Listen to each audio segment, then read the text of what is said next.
चलिए एक ऐसे मंदिर की कल्पना करते हैं जो सिर्फ ईंट और पत्थर से बनी एक इमारत नहीं है, नहीं, बल्कि एक ऐसी जगह है जो अपने अंदर आने वाले कल की, हमारे भविष्य की एक बहुत बड़ी चेतावनी छुपाए बैठा है।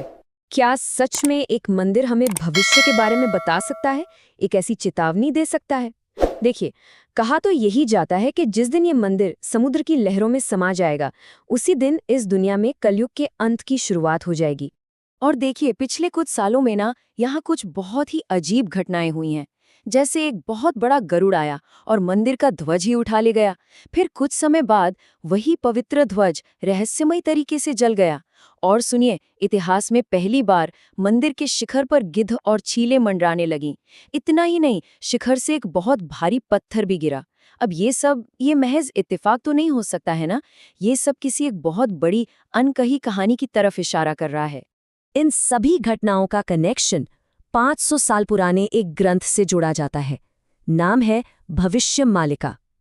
माना जाता है कि ये एक ऐसा ग्रंथ है जिसमें कलयुग, मतलब हमारे इस युग के अंत से जुड़ी ढेरों भविष्यवाणियां लिखी हुई हैं।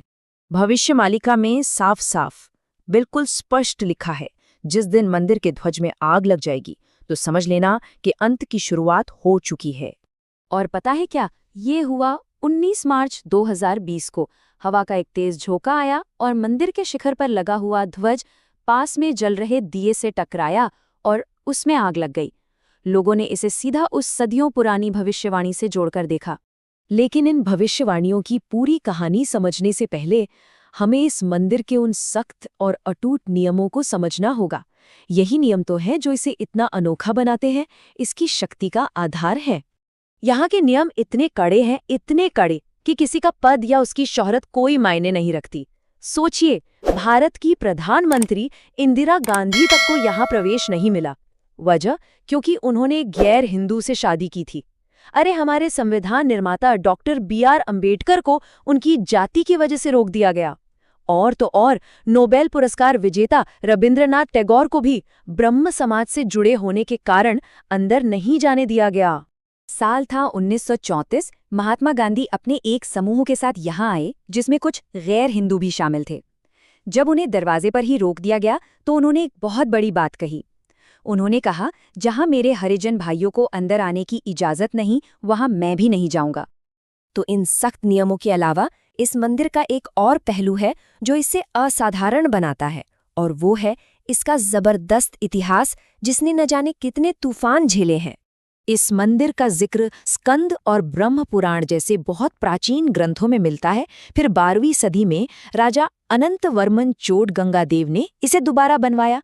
16वीं सदी में इस पर हमला हुआ। 17वीं सदी में औरंगजेब ने तो इसे बंद करने का ही आदेश दे दिया। लेकिन हर तबाही के बाद ये मंदिर और भी ज्यादा मजबूती से फिर से खड़ा हुआ।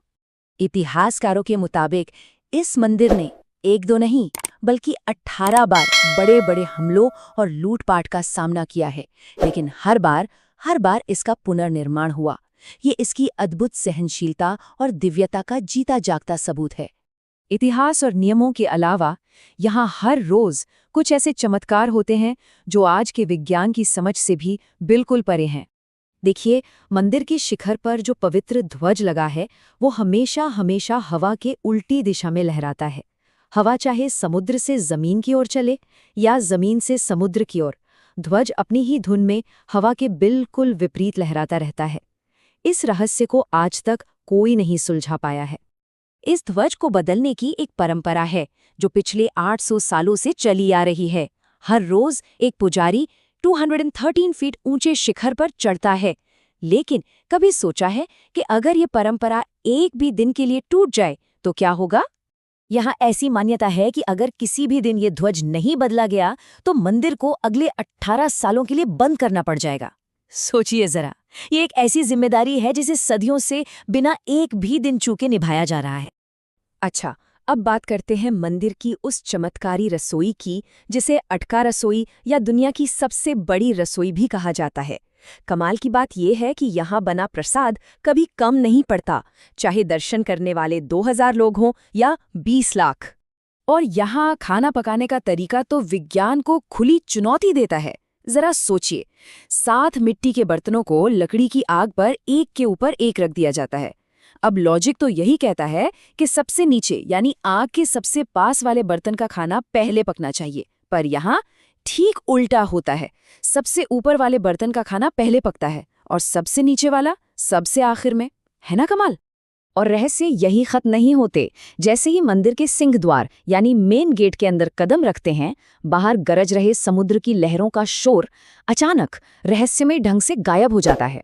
फिर आती हैं वो 22 सीढ़ियां, जिनमें से तीसरी सीढ़ी पर पैर रखना मना है। उसे यमशिला कहते हैं।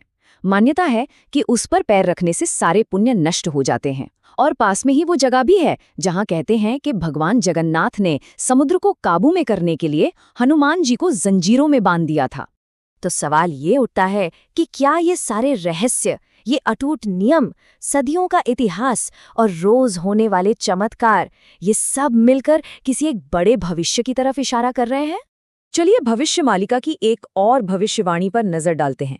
इसमें लिखा है, जब मंदिर के शिखर से पत्थर गिरने लगे तो जान लेना कि एक बहुत बड़ी तबाही नजदीक है। और ये सिर्फ कोई कही सुनी बात नहीं है। सरकारी रिकॉर्ड्स के मुताबिक 1842 से लेकर आज तक 15 से भी ज्यादा बार मंदिर से पत्थर गिरने की घटनाएं दर्ज हो चुकी हैं। इसमें 1990 में गिरा वो 7 टन का विशाल पत्थर भी शामिल है। तो अगर हम इन सारे संकेतों को एक चेकलिस्ट की तरह देखें तो ध्वज में आग लगना हो चुका, मंदिर के आंगन में पवित्र पेड़ का गिरना हो चुका, शिखर पर लगे नील चक्र का तूफान में झुक जाना ये भी हो चुका है, शिखर पर पक्षियों का दिखना और पत्थरों का गिरना ये भी हम देख चुके हैं। अब बस एक भविष्यवाणी पूरी होनी बाकी है, जब समुद्र का पानी मंदिर की 22वीं सीढ़ी तक पहुंच जाएगा। तो आखिरी सवाल बस यही है, क्या ये सारी घटनाएं सिर्फ एक के बाद एक होने वाले संयोग हैं, या फिर हम सच में पत्थरों में लिखे एक ऐसे भविष्य की गूंज सुन रहे हैं जिसका समय अब बहुत नजदीक आ चुका है?